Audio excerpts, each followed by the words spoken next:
Here's Nick Sirianni. You're going to hear from all of them in the show. We got Dan, we got Field, we got Hawk here today. We're going to hear from all of y'all. Everyone's looking spry today, but Adam Schefter is with us all show long. We already have some bad news for the Jets. Fill us in on the breaking news, Adam.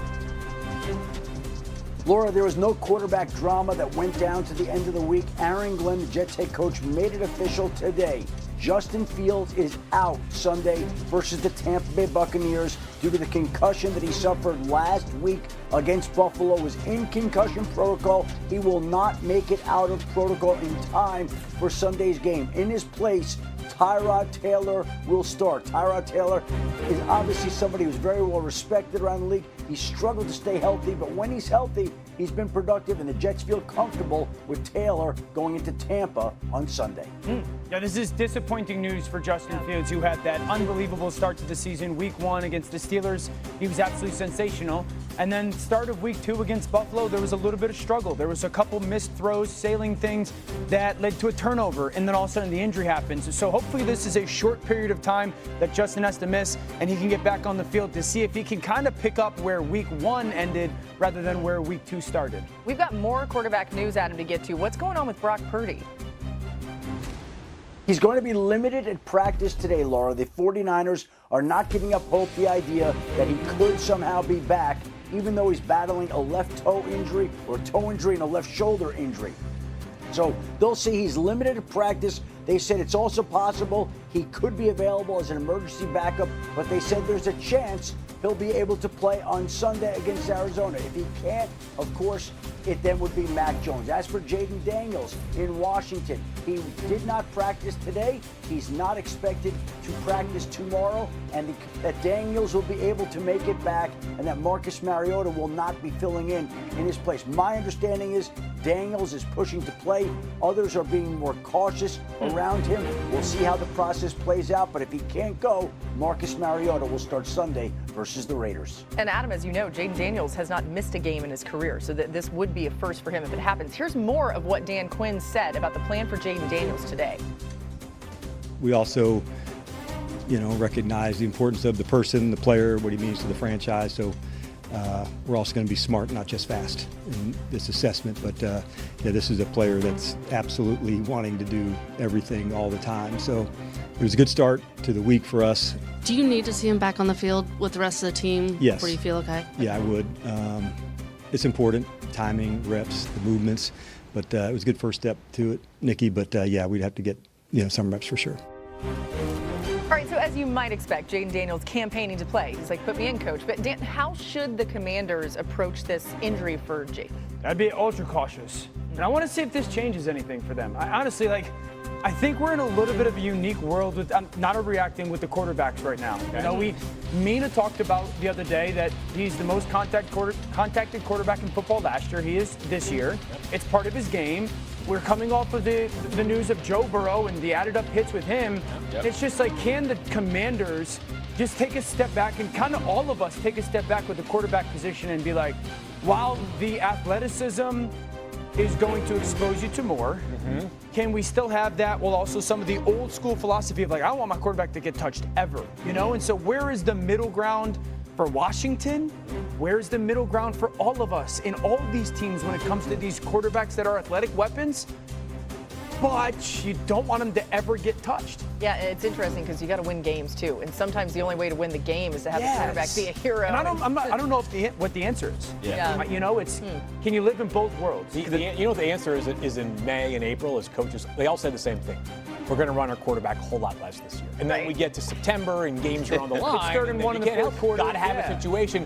All right, Josh Allen running power once again. It happens. Let's say that Daniels cannot go this week. Marcus Mariota is the backup, as you heard Adam referencing. How does this change things for the scheme for the Commanders? Yeah, so Marcus obviously a very athletic quarterback, but not nearly the same tier as Jaden. So there's going to be a little bit of a simplification of the running game from that regard. Marcus also a much more experienced player than Jaden, but I just think the overall offense probably, the playbook shrinks a little bit. Yeah. The part about the brilliance of Jaden Daniels, and I want to give a ton of credit to Cliff Kingsbury and the entire staff for what they have done with Jaden, is The stuff that keeps defensive coordinators up at night is the unscripted stuff. Right. We play perfect alignment, perfect scheme. We dial it up at the exact right time. 3rd and 7, we cover everybody. And then, bam, he scrambles for 8 yards or he throws the dart to somebody in a tight window. So that's the stuff that even if you can't account for it as defensive coordinator, makes you most nervous. And that's what Marcus Mariota does not bring to the table, at least not at the same level as Jaden Daniels. This is perfect because everything you guys are saying is going to play into what I'm saying. Before I do have a tape, before I get to that, what you said about quarterbacks,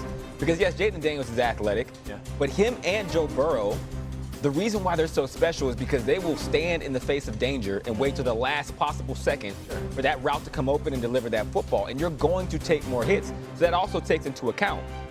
For what the issue is with the Commanders, regardless of who's at quarterback, when you watch the tape against the Green Bay Packers, those receivers did not threaten the DBs at all. And we're going to see on the tape here, Nixon had 5 pass breakups. And here's why. First, you're going to see Carrington Valentine. He's breaking before that receiver is. This is a fear-based league. You have to think about the consequences of your action. If your DBs have the ability to sit on your routes the way that these DBs did, it's going to be hard to get anything open. Yeah, the pass rush matters, but look at Nixon here. They're running the routes for these wide receivers. So what happens? They say, okay, we're going to get with double moves. And the worst thing happens. They run double moves. It still doesn't work because they do not respect their ability to get deep. Like I said, this is the NFL. There needs to be consequences. If I hold onto the ball as a quarterback, I get hit. If I run routes over the middle of the field with my head back to the QB, I get hit. If I blitz 2 people, there's vulnerability on the back end. For these wide receivers and this Commanders offense, they need to figure out how to manufacture shots down the field with success. Otherwise, all their options are going to continue to shrink, whether it's Mariota or Jaden Daniels. So that's a great point. A couple things that come to mind off of it. One, a lot of shotgun. So, and when you're in shotgun, you know this. DBs, the good ones, they're playing with vision. So, like, I can see the quarterback, I can see the receiver. So the quarterback will kind of give me some tells of when he's getting to throw, drop his weight, cock his body, coil, and get ready to throw. So I think that's part of it. I think the second thing is Micah.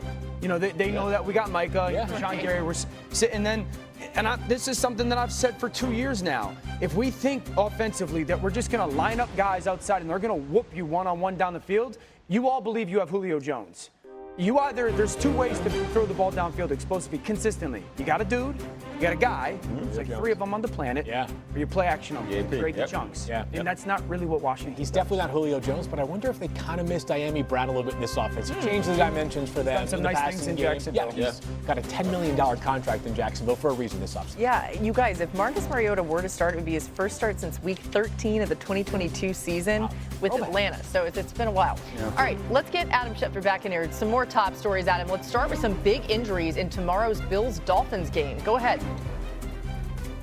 Laura, the Bills will be without 2 key defenders. Both Matt Milano, due to a pectoral injury, and Ed Oliver have been ruled out. Storm Duck, a starting cornerback for the Dolphins, also ruled out. And Jalen Waddle is listed as questionable due to a shoulder injury. We'll see if he can go tomorrow night in a big game for both sides. As for Khalil Mack, the Chargers placed him on injured reserve today with an elbow injury that he suffered Monday night against the Raiders. That means that Mack will be out a minimum of 4 games. The team does expect him to be after he misses some time here. Aaron Jones also ready to be the bell cow. Jaden Reed, he'll be out indefinitely, but is expected to return now later in the season, Laura.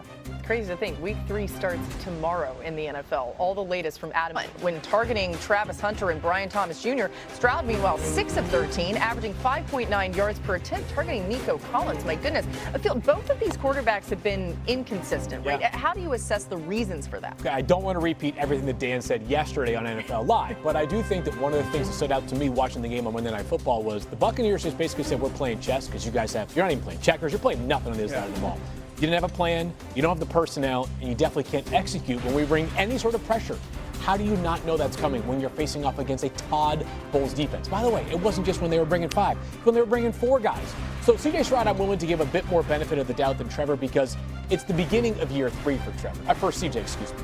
Trevor Lawrence, when it's year 5 and we still don't know how good a player is, at least I don't know how good a player is, that leads me to believe that more likely than not, he is not the player that we expected him to be coming out of college when he was supposed to totally reshape the Jaguars franchise and become one of the best players in the NFL sooner rather than later. There's some big-time throws on Trevor's tape throughout his career.